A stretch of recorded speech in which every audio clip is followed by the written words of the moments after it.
샬롬, 좋은 아침입니다. 2025년 12월 17일 매일 성경 순서에 따라서 시편 146편 1절에서부터 10절까지 말씀을 함께 묵상하고 기도하는 시간을 가지도록 하겠습니다. 오늘 말씀의 제목은 인생을 의지하지 말라입니다. 이 시편 146편은 이 5편의 시편, 그러니까 시편의 마지막 부분에 있는 146편부터 150편까지 이 5편의 하나의 묶음 같은 그런 말씀입니다.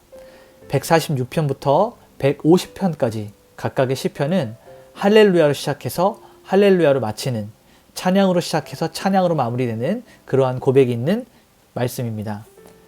이 시편의 핵심 메시지는 무엇이냐면 인간의 유한함, 우리 사람은 제한이 있다, 한계가 있다라는 것과 하나님의 영원한 능력 그리고 그의 신실하심을 대조해서 오직 여호와 하나님만을 영원한 도움을 주시는 분이시자 통치자로 의지하라고 하는 그 시편 기자의 권면이 담겨 있습니다. 이 시인은 자신의 평생에 하나님을 찬양하고 노래할 것을 약속합니다. 세상의 권력자들과 이 인생의 유한함, 그러니까 사람이 숨이 끊어지면 흙으로 돌아간다라고 하는 것을 다시 한번 우리에게 상기시켜 주면서 인간을 의지하는 것, 인생을 의지하는 것이 얼마나 허망한 것인지를 이야기하죠. 천지 만물을 만드시고 영원히 진실하신 여호와 하나님을 의지하는 자가 얻게 되는 복에 대해서도 함께 선포합니다. 어제 말씀에도 나누었지만 하나님께서 구체적으로, 추상적이지 않고 굉장히 구체적으로 압제당하는 자, 굶주린 자, 갇힌 자, 눈먼 자, 또 소외된 자들을 어떻게 돌아보시는지 성경은 말하고 있고 하나님의 자비하심, 자비로운 통치를 찬양하게 됩니다. 그러면서 마지막에 여호와 하나님만이 영원한 통치자이시며 그의 다스리심은 시온을 넘어서 어느 한 특정한 구역이 아니라 온 세상에 미치게 될 것이다 라고 하는 것을 선포합니다. 이제 우리 한 절 한 절 말씀을 살펴보면서 성경의 진의를 같이 보도록 하겠습니다. 먼저 첫 번째 단락은 1절에서부터 2절까지 말씀인데 평생에 드리는 찬양의 약속이에요. 할렐루야, 내 영혼아 여호와를 찬양하라. 이렇게 고백을 하면서 시작을 합니다. 여러분, 할렐루야라는 이 말의 의미가 하나님을 찬양하라 라고 하는 명령이고 선포고 고백이죠.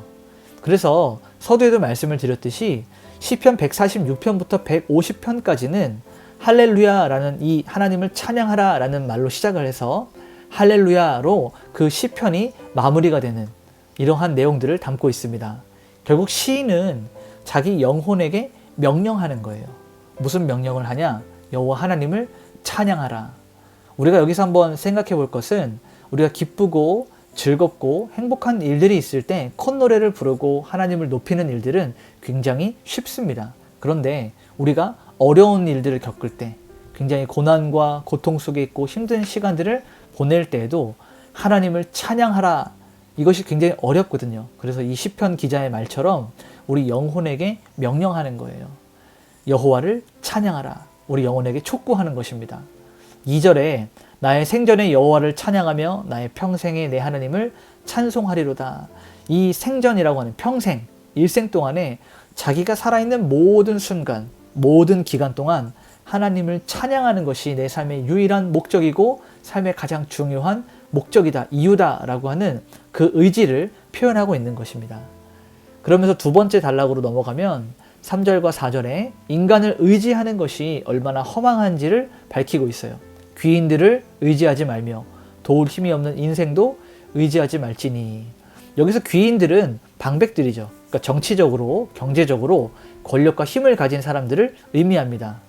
이 시편 기자는 고난 속에서도 그 하나님만을 의지하도록 그 자신에게 집중하는 거예요. 그러니까 일반적으로 우리가 어려운 일들을 겪을 때, 어떤 문제를 만났을 때 이 문제들을 해결하기 위해서 인간적으로 노력을 하고 인간적으로 능력 있는 사람에게 의지해서 이 모든 문제를 해결하려고 하는 이런 유혹을 당하게 됩니다.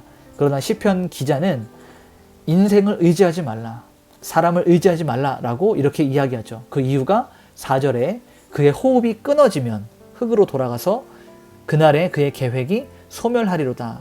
즉 아무리 강력한 권력이 있는 사람이라도 죽음을 피해갈 수 있는 사람이 없다. 그들의 모든 계획과 노력과 열정과 그들의 모든 능력들이 결국 호흡이 끊어지는 순간에 함께 사라지기 때문에 사람을 의지하는 것, 인생을 의지하는 것이 얼마나 어리석은 일이고 무의미한 일인지를 시편 기자는 밝히고 있는 것입니다. 결국 영원한 하나님과 이 인생의 나약함에 대해서, 인생의 덧없음에 대해서 극명하게 대조를 하고 있는 것이죠. 세 번째 단락에서는 5절과 6절에 창조주 하나님을 의지하는 복에 대해서 시편 기자는 이야기합니다. 야곱의 하나님을 자기의 도움으로 삼으며 여호와 자기 하나님에게 소망을 두는 자는 복이 있도다. 우리가 1절에는 복 있는 백성에 대해서 이야기했어요. 하나님을 나의 하나님으로 믿는, 여호와 하나님을 우리의 하나님으로 믿는 그 백성들은 복이 있다라고 얘기했는데, 여기 보니까 자기 한 개인에게도 하나님을 자기 하나님으로, 그리고 하나님에게 소망을 두는 자는 복이 있는 사람이다 라고 이야기합니다. 여기서 야곱의 하나님이라고 하는 이 단어를 사용한 것은 언약을 맺으시고 신실하게 이끌어 가시는 역사 가운데 있었던, 실제하셨던 그 하나님을 의미하고 있습니다. 그래서 인생을 의지하지 않고 하나님께 소망을 두는 자, 앞서서 3절과 4절에 나왔던 사람과 반대로 대조적으로 하나님께 소망을 두는 자가 참된 복을 받은 자다라고 이야기하는 것입니다. 6절을 보게 되니까 하나님은 무에서 유를 창조하신 전능하신 분이시다. 그러니까 이 말은 인간의 한계를 뛰어넘어서 도우실 수 있는 분으로 우리가 알 수 있는 거예요. 또 한 번 맺으신 언약을 영원히 신실하게 지키시는 분이다. 그렇기 때문에 그는 찬양받으시기에 합당하다라고 시편 기자는 고백을 하고 있습니다. 오늘은 조금 더 세부적으로 단락을 나눠서 네 번째 단락을 보게 되면 7절에서부터 9절까지 말씀인데, 여기에는 약자를 돌보시는 하나님의 자비가 나타나게 됩니다. 7절을 보니까 억눌린 자에게 정의로 심판하시고 줄인 자에게 먹을 것을 주는 이시는 여호와, 그는 갇힌 자에게서 해방을 주시는도다. 이 하나님의 통치가 단순한 선언이 아니에요. 추상적이지 않다는 거죠. 구체적으로 나타나요. 특별히 그 당시 그리고 오늘날의 사회에서도 가장 소외되고 힘이 없는 자들, 그러니까 억눌린 자들, 줄인 자들, 갇힌 자들, 이런 자들을 하나님께서 직접 찾으셔서 그들에게 정의와 공의를 베푸시고 그들에게 해방을 베풀어 주십니다. 8절과 9절을 보게 되면 나그네, 고아, 과부 이렇게 등장을 합니다. 고대 사회에서 이 당시 상황 가운데서 그 나그네, 고아, 과부, 가난한 자 이런 사람들은 자신의 재산과 권리가 없는 가장 약한, 그 가장 취약한 계층을 상징적으로 나타내고 있어요. 그래서 이 네 부류의 사람들, 고아와 과부와 가난한 자와 나그네, 이 네 부류의 사람들은 누군가의 도움 없이는 살아갈 수 없는 그러한 특별한 계층의 사람들로 비유적으로 그렇게 그려졌습니다. 근데 하나님은 그러한 사람들을 특별하게 보호하시고 친히 자신이 보호자가 되어주시고 후견인이 되어주셔서 그들을 이끌어 가시는, 그들의 삶을 책임지시는 것들을 우리가 볼 수 있습니다. 반대로 악인들, 하나님을 대적하고 공의와 진리에서 멀어진 자들은 하나님께서 그들의 길을 좌절시키시죠. 그러니까 하나님의 자비, 가난하고 어려운 자들을 향한 하나님의 자비와 또 악인들을 향한 하나님의 공의가 동시에 나타나는, 이것이 바로 하나님의 통치다, 하나님의 주권이다 라고 하는 것입니다. 마지막 10절을 보게 되면 여호와는 영원히 통치하시고 내 하나님은 시온의 대대로 통치하시리로다 할렐루야 하면서 마치게 됩니다. 여러분, 여기 이 예루살렘, 그러니까 즉 하나님의 백성이 거하는 곳이 바로 이 시온이라고 표현이 되어 있는 거예요. 이 유한하고 한계가 있고 덧없는 인간 지도자들과는 달리 이 여호와께서는 영원히 세대를 초월해서 그의 백성을 다스리시고 또 그의 통치가 절대적이고 영원하다라는 것을 선포하면서 이 시편 기자는 다시 한번 찬양으로, 할렐루야로 이 시편 말씀을 마무리합니다. 오늘 우리 이 말씀을 한번 정리하면 원포인트로 이렇게 볼 수 있을 것 같아요. 인간의 모든 계획이 호흡이 끊어지면 소멸되는 것처럼 우리가 사람을 의지하지 않고 영원하신 하나님을 의지하는 그 방법을 배워야 된다라는 것입니다. 여러분, 하나님을 의지하는 방법을 말씀을 통해서 배우십시오. 고아와 과부와 가난한 자, 그리고 나그네의 아버지 되시는, 그들의 주인 되시는 하나님을 찬양하고 우리의 삶의 가장 어둡고 낮은 곳을 친히 돌아보시는 그 하나님께 영광 돌리는 삶을 살아야 됩니다.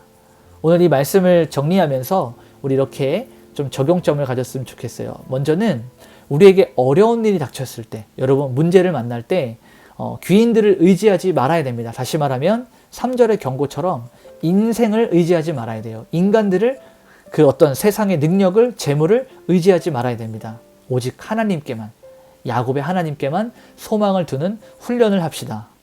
또 우리는 하나님께서 억눌린 자, 굶주린 자, 고아와 과부를 돌아보셨던 것처럼 우리도 우리 주변의 약한 자들과 소외된 자들을 돌아보면서 하나님의 그 자비가 우리의 삶을 통해서도 흘러나갈 수 있도록 그렇게 한번 삶을 돌아보면 좋을 것 같습니다. 우리 이제 이렇게 한번 기도합시다. 먼저는 하나님, 나의 호흡이 끊어지면 사라지는, 또 누군가의 호흡이 끊어지면 사라질 이 인간의 헛된 계획들을 의지하지 않게 하여 주시옵소서. 오직 천지 만물을 지으신 창조주, 영원하신 하나님께만 나의 모든 소망을 두게 하여 주시옵소서. 평생 하나님만 찬양하게 해달라고 간절히 기도하시고, 또 오늘 우리가 한 가지 더 기도할 것은 주님, 억눌린 자들에게 정의를, 공의를, 그리고 긍휼을 베풀어 주셨던 것처럼 제가 처한 모든 상황을 주께 다 고백하기를 원합니다. 하나님의 도우심 따라서 안전하게 보호받는 주의 백성이 되게 하여 주시옵소서. 나의 모든 문제보다 크신 하나님을 바라보게 하여 주시옵소서. 이렇게 함께 기도하며 오늘 하루 하나님께 올려드리도록 하겠습니다. 기도하시겠습니다.